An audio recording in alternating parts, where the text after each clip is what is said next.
Most people are consuming caffeine every single day and are consuming caffeine every single day in order to feel quote unquote normal, to be at their baseline level of cognitive ability and physical energy and so on. In fact, if you look at the data on caffeine consumption, what you'll find is that caffeine actually is a cognitive enhancer. It can improve learning and memory. It can increase physical energy. It can increase mental and physical stamina.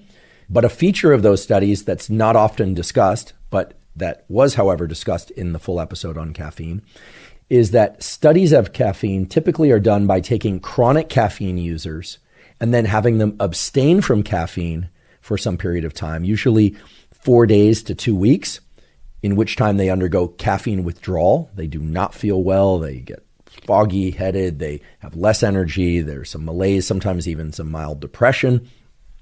And then what they do is they have people take caffeine and take a cognitive exam or do some physical activity and compare their performance to what it was when they were in the withdrawal state. Another typical form of study on caffeine is to take people who are naive to caffeine or who never take caffeine and then have them ingest caffeine and then measure their cognitive and or physical performance. And in both cases, you see improvements.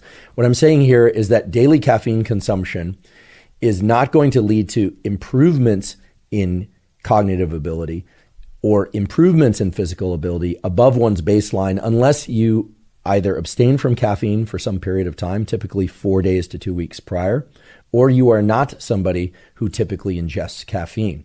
In other words, 90% of the world's population is drinking caffeine on a daily basis to be at their normal level of mental and physical functioning.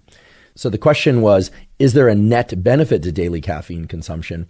And here I can reliably say, provided you don't suffer from anxiety attacks or lack of sleep from the caffeine consumption, provided that you're mindful of not ingesting caffeine too late in the day, there doesn't seem to be any big drawback to drinking caffeine on a daily basis.